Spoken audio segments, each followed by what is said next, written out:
అందరికీ నమస్కారం. నేను Swaroopa Potlapalli. Welcome to I dream.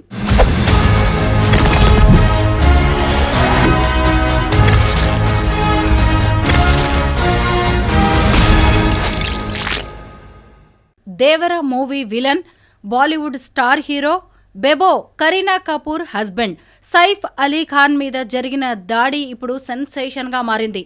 అసలు సైఫ్ అలీ ఖాన్ని టార్గెట్ చేసింది ఎవరు? ఆయనకు శత్రువులు ఉన్నారా? అండర్ వరల్డ్ మాఫియా దీని వెనక ఉందా? సల్మాన్ ఖాన్ని బెదిరించిన గ్యాంగే ఆయన మీద కూడా దాడి చేసిందా? ఇలా అనేక రకాలైన ప్రశ్నలు రేకెత్తుతున్నాయి. ప్రస్తుతం నాతో పాటు కరెక్షనల్ కౌన్సిలర్ అంబటి శ్రీనివాస్ గారు ఉన్నారు. ఈ కేసుకు సంబంధించి అనేక ఇంట్రెస్టింగ్ అప్డేట్స్ను ఆయన్ని అడిగి తెలుసుకుందాం. సార్ నమస్తే. నమస్తే. సైఫ్ అలీ ఖాన్ మీద దాడి అనేది చిన్న విషయం కాదు. ఆయన జస్ట్ యాక్టర్ మాత్రమే కాదు, రాజకుటుంబానికి చెందిన వారు, 100 కోట్ల ఆస్తులు ఉన్న వ్యక్తి. అయితే అలాంటి వ్యక్తి మీద దాడి జరిగింది. అది కూడా పక్కా ప్లాన్ ప్రకారం జరిగినట్టుగా తెలుస్తుంది. సీసీటీవీ కెమెరాస్ కూడా పనిచేయలేదు. ఒకే వ్యక్తి డైరెక్ట్గా సైఫ్ అలీ ఖాన్ దగ్గరికి వెళ్ళి దాడికి పాల్పడినట్టుగా తెలుస్తుంది. మీరేమంటారు ఈ అటాక్ గురించి? ఒకటి మేడం, మీరు అన్నారు ఒక బిగ్ ఫ్యామిలీ అయినా, royal family in fact royal family, 1000 కోట్లు ఉన్నాయి ఆస్తులు, చాలా ప్లేసెస్లో ఆస్తులు ఉన్నాయి. అయితే సొసైటీలో మనం ఎప్పుడన్నా గమనిస్తే ఒక చిన్న లైన్ ఉంది, rich is becoming richer, poor is becoming poorer అని. ఈ గ్యాప్ అట్లనే ఉంది మేడం. డబ్బు లేనప్పుడు ఎవరు ఎట్లా సంపాదించారు? అందరు దొంగతనంగా అయితే సంపాదించారు. That's my personal opinion. డబ్బు ఉందనేసి కొంతమంది టార్గెట్ చేస్తుంటారు. సో ఇందులో రకరకాల కోణాలు ఉండొచ్చు. ఒకటేమో రిచ్ ఫ్యామిలీ, ఎందుకంటే వాళ్ళ father tiger Mansoor Ali Khan Pataudi, royal family. మనకి ఇండియాకి క్రికెట్ టీం కెప్టెన్ కూడా ఉండే. ఆయనకు ఒక ఐ కూడా ఉండదు, క్రికెట్లో పోయింది. దెన్ వైఫ్ ఎట్లాగో Sharmila Tagore, very popular heroine. So 2 ఆస్తులు ఉంటాయి. అండ్ వీళ్ళు కొద్దిగా ఎక్స్టెండ్ కూడా చేస్తారు ఉన్న డబ్బుని. వాళ్ళు డబ్బు వచ్చిన వాళ్ళ దగ్గరికి ఎందుకు వస్తుంది అంటే they will get to know how to double it. So ఆ క్రమంలో ఏమవుతుందంటే, ఎవరైతే ఇబ్బందులుండి డబ్బు లేకపోవడం ఉంటుంది అనుకుంటాం, వాళ్ళు ఫ్రస్ట్రేషన్కి లోనయ్యి టార్గెట్ చేయొచ్చు. సో ఒకటి మనకు తెలియకుండానే ఒక శత్రువు తయారవుతాడు, మనం ఏమనకపోయినా. సో అదొకటి. గతంలో కూడా ఆయన మీద అటాక్ అయిందన్నారు. ఇప్పుడు మీరు ఇంకొకటి అన్నారు, ఇంట్లో కెమెరాస్ లేవు, సీసీ కెమెరాస్ లేవు, ఒకరే పర్సన్ డైరెక్ట్కి వెళ్ళారు, అదంతా అన్నారు. అంటే దీన్ని మనము చిన్న ఇన్వెస్టిగేటివ్ మోడ్లో ఆలోచించినట్లయితే, అటాక్ చేసే వాళ్ళు ఎవరైనా ఫస్ట్ ఒక ప్లాన్ చేస్తారు. మనం టెక్నికల్గా మాట్లాడితే రెక్కీ అంటారు. మీకు కూడా రెక్కీ అంటే తెలిసి ఉండొచ్చు. రెక్కీ అంటే అది ఒక 1 మంత్, 2 మంత్, 3 మంత్స్ కూడా కావచ్చు, సంవత్సరాలు కూడా పట్టవచ్చు. ఎందుకంటే మీరు దొరికేంత వరకు ట్రై చేస్తూనే ఉంటాడు. ఓకే, ఆ మధ్యన మన ఛానల్లోనే ఇంటర్వ్యూ వచ్చింది, మన ఎస్ఆర్ నగర్ ఉమేష్ కుమార్ వాళ్ళ దాంట్లో, ఉమేష్ చంద్ర వాళ్ళ దాంట్లో మొత్తం ఆయన చెప్పాడు ఎంతమంది ఆపరేషన్లో ఉంటారని. సో ఈ కెమెరా ఫెయిల్ కావడం, మనుషులు లేకపోవడం, వెహికల్ లేకపోవడం, ఇవన్నీ అంటే ఎవరైతే అటాక్ చేయాలనుకున్నారో వాళ్ళు రోజుల తరబడి కావచ్చు, ఎన్ని రోజులు వెయిట్ చేస్తుండొచ్చు. ఎప్పుడు వీక్ పాయింట్ వస్తుందో దానికోసం వెయిట్ చేస్తారు. కానీ మనం ఏం చేస్తాము, మన పనిలో మనకు ఉంటాం. అంటే నిన్నేం జరగలేదు, 1 మంత్ ఏం జరగలేదు, 1 ఇయర్ ఏమవుతుందిలే నాకు అనుకుంటాం. కానీ the person who is targeting you will wait ఆ టార్గెట్ చేయాలని. అంత డిస్టర్బ్ అయి ఉంటాడు. రీజన్స్ అన్నీ మనం ఇన్వెస్టిగేషన్ తెలుస్తుంది ఎవరు ఏందనేది, ఏ ఫ్యాక్టర్స్ ఉన్నాయని. సో ఇది పక్కాగా ప్లాన్ చేసినారు. ఇంకొకటి న్యూస్ చూస్తే 3 days వరకు, 72 hours వరకు ఏం చెప్పలేమంటున్నారు. వెన్నెముక బాగా డ్యామేజ్ అయింది అంటున్నారు. డాక్టర్ ఏం చెప్పలేను అంటున్నాడు. అంటే కొద్ది క్రిటికల్ కండిషనే. చాలా అది జనరల్గా చెప్పరు వాళ్ళు, క్రిటికల్ది కూడా బయట చెప్పరు వాళ్ళు, హెల్త్ బులెటిన్లో చెప్పారంటే క్రిటికల్ అంటే ప్లాన్ ఆయనని మొత్తం క్లోజ్ చేయాలన్న ప్లాన్తో ఉండొచ్చు ఇది. అది మరి రీజన్స్ అని తర్వాత తెలుస్తుంది. ఆ డబ్బు ఉండడము తప్ప అన్న కోణంలో మాట్లాడాల్సి వస్తుంది. ఎందుకంటే మనం అందరం కూడా బెటర్ లైఫ్ కోసమే పనిచేస్తున్నాం. ఈరోజు కొద్దిగా రేపు కొద్దిగా ఏదో డెవలప్ కావాలని ఉంటుంది, కానీ కొందరు తెలియకుండా ఆ టార్గెట్ చేయడం అది కరెక్ట్ కాదేమో అనిపిస్తుంది. సో ఇది పక్కా అయితే అది ప్లాన్ మేడం. అది అక్కడ వరకు వెళ్ళాడు అంటే ఇప్పుడు ఒక కామన్ మ్యాన్ లాగా నాకే డౌట్ వస్తుంది. అంత రిచ్ మ్యాన్ అంటే మామూలుగా మనకు బైక్ కారు ఉంటేనే మనం 100 సార్లు చూసుకుంటాం అక్కడ ఎవరు వస్తున్నారని. కొందరు కార్లు కూడా అన్ని కెమెరాలు పెట్టేసుకుంటారు. సో వీళ్ళు డెఫినెట్లీ సెక్యూరిటీ మెజర్స్ ఉంటాయి, కానీ అక్కడ ఏదో జరిగిండొచ్చు, లేదా వాళ్ళ ప్లాన్లో ప్రకారమే ఈ సెక్యూరిటీని అందరిని కూడా బయటకు పంపిండొచ్చు. మీకు ఇక్కడ ఒక ఇన్సిడెంట్ చెప్పాలనుకుంటే, శివశంకర్ గారి son Sudheer Kumar central minister ఉండే ఆయన, శివశంకర్ గారు వాళ్ళ సన్ ఎమ్మెల్యే ఉండే సుధీర్ కుమార్. ఆయనకి అటాక్ జరిగినప్పుడు కూడా అంతా గన్మెన్స్ లేరు, ఎవరు లేరు, మార్కెట్కి వెళ్ళారు. ఆ టైంలో ఆయన ఇంటికి వచ్చి ఇంట్లో నుండి జీప్లో కూర్చోబెట్టుకొని తీసుకెళ్ళిపోయారు ఈజీగా, టీ తాగుతున్న అతను. అంటే ప్లాన్ చేస్తారు ఇదంతా. సో ఒక పాపులర్ ఫిగర్ అయినా, డబ్బున్నా, ఏదైనా కూడా జాగ్రత్త అయితే తీసుకోవాలి. You cannot take things for granted. Srinivas గారు, ఇప్పుడు ఒక దుండగుడు చోరీ కోసం వచ్చి ఆయన మీద అటాక్ చేశాడు అనే ఒక కథనం కూడా వినిపిస్తోంది. సైఫ్ అలీ ఖాన్ 1300 కోట్లకు కోటీశ్వరుడు. అలాగే ఆమె కరీనా కపూర్కి 500 కోట్లు ఉన్నాయి.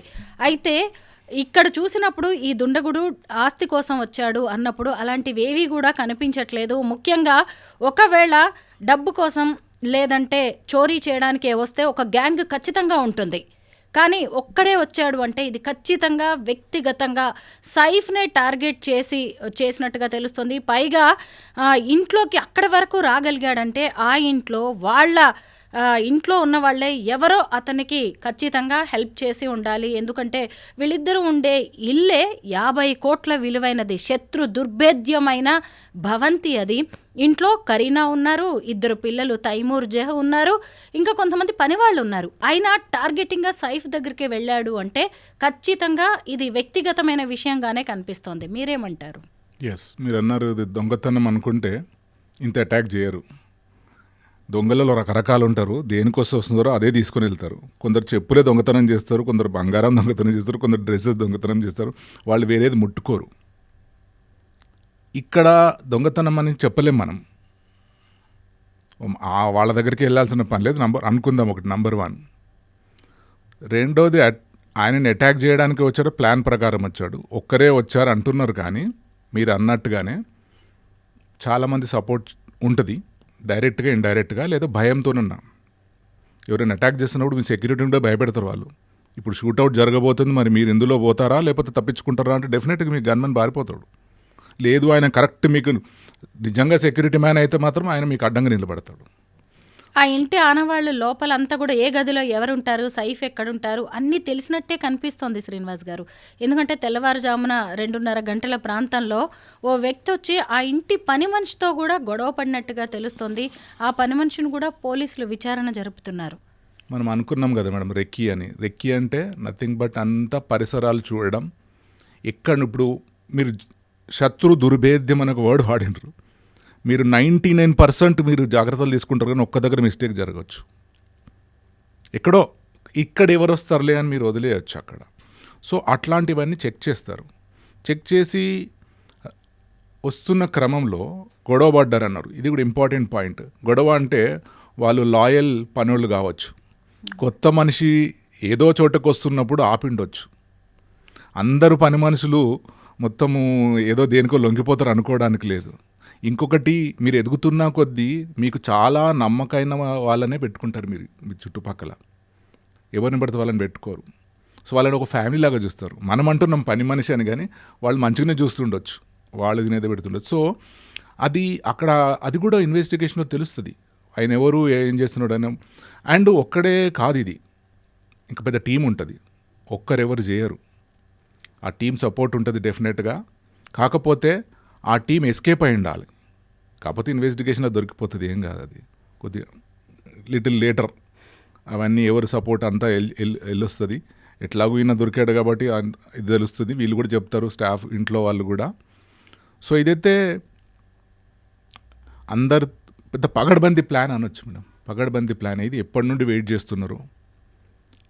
డబ్బు అయితే కావకపోవచ్చు, డబ్బు తీసుకోవడానికి ఏమున్నది, జస్ట్ ఫోన్ చేస్తే కూడా ఇచ్చేస్తారు కూడా, అది వేరే విషయము. ఇంకేదో దీంట్లో చాలా డీప్ రీజన్స్ ఉంటాయి. మేబీ ఆ ఫ్యామిలీకి తెలిసి ఉండాలి.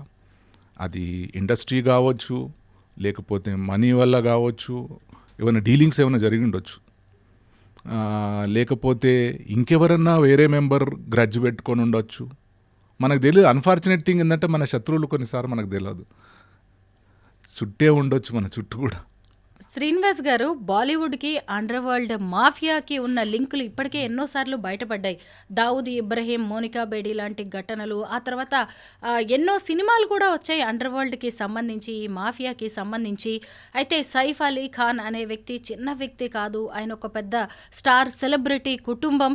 అయితే దీని వెనక ఏమైనా అండర్ వరల్డ్ ఉండే ఛాన్స్ ఉందా? ఇంకొకటి, ఈ మధ్య కాలంలో సల్మాన్ ఖాన్ కూడా ఓ గ్యాంగ్ ఫోన్ చేసి బెదిరించినట్టుగా తెలుస్తోంది. ఆ గ్యాంగ్ ఏమైనా దీని వెనక ఉండే ఛాన్స్ ఉందంటారా? ఇది మనం ఇప్పుడే ఏం చెప్పలేము. కాకపోతే మీ ర్యాంక్ ప్రకారం మీకు శత్రువుల టీం ఉంటుంది. సో ఇది వీళ్ళు ఉండొచ్చు అని చెప్పలేము. అది డెఫినెట్గా ఒక పై స్థాయికి వెళ్ళిన వాళ్ళకి కొందరు సపోర్ట్ ఉంటుంది, కొందరు అడ్డు ఉంటారు. కొన్నిసార్లు ఎదుగుతున్నప్పుడు మిమ్మల్ని ఎవరు టార్గెట్ చేస్తున్నారో వాళ్ళ ప్రొటెక్షన్ కోసం మరి ఇంకొక వాళ్ళ ఉజ్జీలతోని మాట్లాడుకోవాల్సిన అవసరం ఉంటుంది. అట్లా చాలా ఇన్సిడెంట్స్ ఉన్నాయి అక్కడ, మనం డీటెయిల్స్కి వెళ్ళకపోయినా. అది హై లెవెల్ గేమ్ అది. సో ఉండొచ్చేమో, అంటే అది వాళ్ళు చెప్పే వరకు మనకు తెలియదు, మనము ముందే అనడానికి లేదు. మళ్ళీ వాళ్ళు చెప్పడానికి కూడా ప్రాబ్లం అనుకుంటాను, కొన్ని మనం అర్థం చేసుకోవాలి అంతే. ఇది హై లెవెల్ హ్యాండ్ ఉంటుంది డెఫినెట్గా. సో ఈయన కూడా జాగ్రత్తలు ఉండొచ్చు, కానీ ఆ రోజు అది ప్లాన్ జరిగిండొచ్చు. డెఫినెట్గా సెక్యూరిటీ, మనము మళ్ళీ ఉమేష్ చంద్ర కేసు తీసుకుంటే ఆయన బాడీగార్డ్స్ అందరు వెళ్ళిపోయినా కూడా, ఆయనకు లాయల్ బాడీగార్డు జీతం లేకపోయినా సస్పెండ్ అయినా కూడా ఆయనతో ఉన్నాడు. సో ఈయనకు కూడా సెక్యూరిటీ ఉంటుంది. కాకపోతే ఆ క్షణం కోసం వాళ్ళు క్రియేట్ చేసినారా, లేకపోతే అన్ఫార్చునేట్లా అర్లీ మార్నింగ్ 2 అన్నారు, అందరు మంచి నిద్రపోయే టైం అది యాక్చువల్గా దొంగల టైమే. అది ఇప్పుడు దొంగతనం అనడానికి వాళ్ళు 2 o'clock అటాక్ చేసి ఉండొచ్చు, మిగతా టైం దొరకలేదేమో కేసుని తప్పుదోవ పట్టించడానికి, డైవర్ట్ చేయడానికి. మనం దొంగలే అనుకుంటారు. జనరల్గా 2 o'clock ఈజ్ ఏ దొంగల టైం. అది మంచి నిద్ర మాకు పట్టేదే అప్పుడు, 2 నుండి 3, మళ్ళీ 3కి లేస్తూనే ఉంటాం మనం. గాఢ నిద్ర, మంచి నిద్ర వచ్చేది ఆ టైంలోనే, ఆ తర్వాత వచ్చేది అది నిద్ర కాదు అసలు.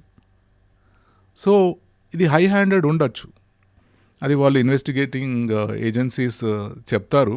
శ్రీనివాస్ గారు, మీరు ఇందాక ఒక మాట అన్నారు, హై ప్రొఫైల్ ఫ్యామిలీస్లో జరిగేవి బయటకు రాదు, బయటకు వచ్చేవి వేరే రకంగా ప్రొజెక్ట్ చేస్తూ ఉంటారు, అసలు విషయాలు వేరుగా ఉంటాయని. అయితే ఈ ఘటన తర్వాత కరీనా కపూర్ స్పందించారు. ఆమె ఒక ట్వీట్ చేశారు, మేమందరం బాగున్నాము, ఆయనకు కూడా, సైఫ్కి కూడా ఇబ్బంది ఏం లేదు, మీరెవరు టెన్షన్ పడద్దు అని ఫ్యాన్స్కి ఆమె విజ్ఞప్తి చేశారు. నిజంగా మన తెలుగు ఇండస్ట్రీలో ఇంకా పొలిటికల్ ఫ్యామిలీస్లో కూడా ఇలాంటి ఘటనలు మనం కొన్ని చూసాం. ఇలాంటి టైంలో అటు కరీనా కపూర్ కావచ్చు, లేదంటే ఫ్యాన్స్ అనేవాళ్ళు ఎలా రెస్పాండ్ అవ్వాల్సి ఉంటుంది, పోలీసులకు ఎలా వాళ్ళు సపోర్ట్ చేయాల్సి ఉంటుందంటారు? చాలా మీరు ఇంపార్టెంట్ పాయింట్ రేజ్ చేస్తారు. ఇది సొసైటీలో ఇది అవసరం.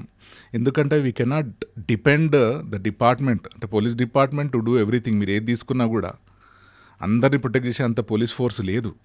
కొన్నిసార్లు యాజ్ ఎ సిటిజన్ మన బాధ్యత కూడా మనం నిర్వర్తించాలా.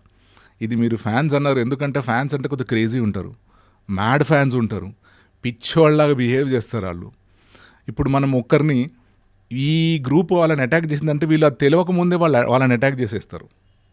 నేను ఏదో సినిమా రిలీజ్ కోసం ఒక ఫ్యాన్ మాట్లాడేసి ఎవరో ట్రోల్ చేశారు మా హీరోని, నేను అది చేస్తా ఇది చేస్తా అని అంత ఆవేశంగా మాట్లాడాడు ఆ పిల్లోడు. సో అంత ఆవేశం ఉంటుంది. అది అభిమానం కట్టలు తెంచుకుంటే డేంజర్. కాబట్టి అందుకే మీరు ఇందాకే అన్నారు, కరీనా కపూర్ ట్వీట్ చేశారు. వాళ్ళకి టెన్షన్ ఉన్నా బాధ ఉన్నా పబ్లిక్ లైఫ్లో ఉన్నారు కాబట్టి అన్నీ దిగమింగుకొని వాళ్ళు వచ్చి చెప్పాల్సి వస్తుంది. బాగానే ఉన్నారు, మీకు టెన్షన్ ఏం లేదు, మీరేం ఎట్లాంటి స్టెప్ తీసుకోవద్దు అంటే ఇప్పుడు వాళ్ళకి తెలిసి ఉండొచ్చు ఎవరు అటాక్ చేశారో ఏదో తెలిసి ఉండొచ్చు, అది గ్రూపా ఏదో తెలిసి ఉండొచ్చు, కానీ బయట కనరు. ఎందుకంటే అది అవుట్ ఆఫ్ కంట్రోల్ సిచ్యువేషన్ అయిపోద్ది. Police cannot handle, government cannot handle. So అది we should appreciate that. So ఇది మంచి పాయింట్ వాళ్ళు చేయడం, చెప్పాలి. ఎందుకంటే మాబ్ సైకాలజీ వేరే ఉంటుంది, ఇండివిజువల్ సైకాలజీ వేరే ఉంటుంది. మాబ్లో ఎవరో ఒకరు రాయేయమంటే మొత్తం అందరూ వేస్తారు, తగలబెట్టేయమంటే తగలేమంటారు. సో మీకు ఒకసారి గుర్తుందో లేదో, రైల్వే స్టేషన్, సికింద్రాబాద్ రైల్వే స్టేషన్లో అగ్నివీర్ ఇష్యూలో ఒక షూట్అవుట్ అయింది, ఒకరు చనిపోయారు కూడా. అది సెన్సేషనల్ అయింది. గవర్నమెంట్ని బ్లేమ్ కూడా చేశారు. నిరుద్యోగులు వాళ్ళని షూట్ చేశారని. అందులో నేను కూడా కామన్ మ్యాన్ లాగా రియాక్ట్ అయినాను, హౌ కెన్ దే షూట్ అని. స్టోరీ అంతా చదివితే మీకు గుర్తుందో లేదో, వాళ్ళు అంత పగలగా కొట్టుకుంటూ వెళ్తూ మాబ్ అక్కడ ఉన్న ఆయిల్ ట్యాంకర్ వైపు వెళ్ళారు. ఆయిల్ ట్యాంకర్ వైపు కొద్దిగా ఏమన్నా అయ్యి ఉంటే అది ఆ చుట్టుపక్కల ప్రాంతాలంతా ఇప్పుడు హాలీవుడ్ తగలబడుతున్నట్టు తగలబడేది. అప్పుడు ఉన్న ఆఫీసర్ సెన్స్ ఆఫ్ ప్రెజెన్స్ని అప్రిషియేట్ చేయాలి. ఆ ఒక్కడిని ఆపకపోతే కొన్ని వేల మంది చనిపోయేవాళ్ళు. షూట్ తప్పలేదు ఆయనని. Yes sir no. సో ఈ మాప్ సైకాలజీని కంట్రోల్ చేయాల్సింది వాళ్ళు. ఫిల్మ్ స్టార్లను చేయాలి, ఫ్యాన్స్ అన్నా, పొలిటిక్స్ ఎవరైనా కొద్దిగా రెచ్చగొట్టకూడదు. జనరల్గా మీరు చాలా కేసులు చూసారు. ఈ మధ్యన కూడా జనాలను రెచ్చగొడితే కేసులు పెడుతూనే ఉన్నారు. ఎమ్మెల్యే కానివ్వండి, ఎంపీ కానివ్వండి, ఎవరన్నా కానివ్వండి, నేషనల్ లెవెల్ లీడర్ కానివ్వండి. చాలా కేసెస్ కూడా ఉన్నాయి. సీనియర్ ఎంపీస్ మీద కూడా కేసెస్ ఉన్నాయి. ఏంటంటే అక్కడెక్కడో పోయి ఏదో కొద్దిగా రెచ్చగొట్టి వచ్చినారు. అది చాలా డేంజర్. అది పెద్ద ఆయిల్ కంపెనీ అంటుపెట్టినట్టే ఫ్యాన్స్ని రెచ్చగొడితే. ఇది చెప్పాల్సిందే. అది we should appreciate Kareena Kapoor for that. Srinivas గారు, విధి మన జీవితాలతో ఎంత వింత నాటకం ఆడుతుందో ఈ సైఫ్ అలీ ఖాన్ ఇన్సిడెంట్ చూస్తే అర్థమవుతుంది. ఆయన గోల్డెన్ స్పూన్తో పుట్టారు. అలాంటి వ్యక్తి మీద అటాక్ జరిగి అంత సీరియస్ కండిషన్లో ఉంటే ఇంటి నిండా కార్లు ఉంటాయి, ఇంటి నిండా స్టార్స్ ఉంటారు. అయినా ఆ రోజు రాత్రి ఆయన తీసుకువెళ్ళడానికి ఒక ఇంట్లో ఒక కారు లేదంటండి. ఆటోలో అతని పెద్ద కుమారుడైన ఇబ్రహీం ఆటోలో లీలావతి హాస్పిటల్కి ఆయన్ని తీసుకువెళ్ళి ట్రీట్మెంట్ ఇప్పియాల్సి వచ్చింది. దీన్ని మనం ఎలా చూడాలండి? అంటే ఆస్తులు డబ్బుని మనం నెత్తిన పెట్టుకొని వెళ్ళలేమని కూడా పెద్దవాళ్ళు చెప్తూ ఉంటారు కదా, అన్నీ ఇక్కడ వదిలేసి వెళ్ళిపోవాల్సిన వాళ్ళమే అని. ఎగ్జాక్ట్లీ సైఫ్ అలీ ఖాన్ కూడా ఇప్పుడు చావు అంచుల వరకు వెళ్ళారు. ఒక ఆటోలో ఆయన వెళ్లాల్సి వచ్చింది. ఇంట్లో అన్ని కార్లున్నా ఒక్కటి కూడా అందుబాటులో లేదు. దీన్ని మనం ఎలా చూడాలి? మీరు ఫిలాసఫికల్ క్వశ్చనే వేసారు అక్కడ. ఎస్, వేదాంతం రైట్. స్టీవ్ జాబ్స్ కూడా చనిపోయే ముందు అన్నాడు కదా, బ్లాంక్ చెక్ ఇచ్చాడంట డాక్టర్స్కి, take whatever money you want but save me. అంటే బాడీ సపోర్ట్ చేయట్లేదు, మీ డబ్బులు మాకెందుకు అన్నారు. అప్పుడు ఆయన రాసిండు డోంట్ రన్ ఆఫ్టర్ మనీ అని. మనీ కావచ్చు, ఇది మొత్తం భగవద్గీత సారాంశం అంతా మీరు ఒక స్టేట్మెంట్లో చెప్పిండ్రు. అది ఎంత ఉన్నా మీకు పనికొచ్చేది ఏంటో తర్వాత తెలుస్తుందని. సో ఒకటి మీరు బ్యాడ్ టైం అంటారా అనుకోవచ్చు, లేదా ప్లాన్ ప్రకారంగా అవన్నీ లేకుండా చేసి అటాక్ చేసి ఉండొచ్చు, లేదా అనుకోకుండా వెహికల్స్ అన్నీ కూడా సర్వీసింగ్కి పోయి ఉండొచ్చు. Yes sir no. విధి అన్నారు మీరు, ఇంకొక మాట, చాలా పెద్ద మాట. బాలచందర్ గారు చాలా వాడతారు ఈ వర్డ్. మీరు న్యూస్ చూస్తున్నప్పుడు నాకు ఆశ్చర్యం వేసిందండి. ఎందుకంటే దానికి సంబంధించిన వీడియో ఒకటి బయటకు వచ్చింది. సైఫ్ అలీ ఖాన్ని హాస్పిటల్కి తీసుకొని వచ్చిన ఆటో పక్కనే నిలబడి కరీనా తన స్టాఫ్తో మాట్లాడుతూ ఉంది. సో ఇది ప్రూఫ్ అని కూడా కనిపిస్తూనే ఉంది. అందుకే నేను ఇలా అడగాల్సి వచ్చింది. కరెక్టే. అది ఇది అందరికి తెలియాల్సిందే కూడా. We run after money and money and money కావచ్చు, but money is not everything. కొన్నిసార్లు చూడండి, ఒక ఆటో డ్రైవర్ కాపాడుకున్నాడు కదా ఆయనని. రేపు బతికి బయటపడిన తర్వాత I think they will definitely appreciate that auto driver. ఎంత ఇచ్చినా తక్కువే ఆటో డ్రైవర్కి. రాను అంటే ఏమయ్యేది? You can't even imagine.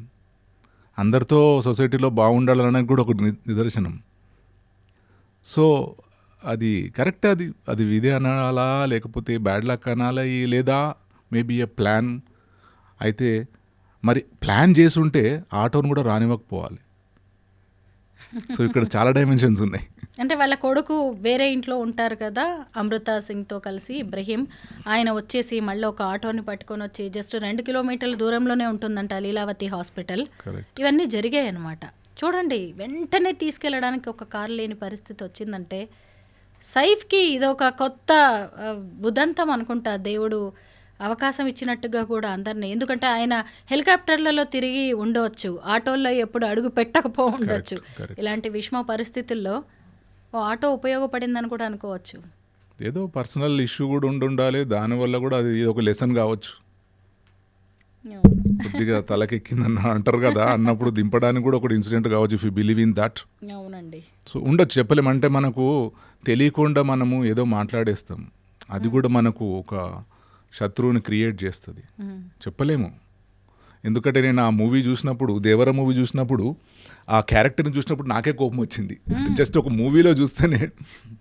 అంటే పర్సనల్గా కూడా మనకు ఎవరి బిహేవియర్ ఎట్లున్నా కూడా కావచ్చేమో చెప్పలేము.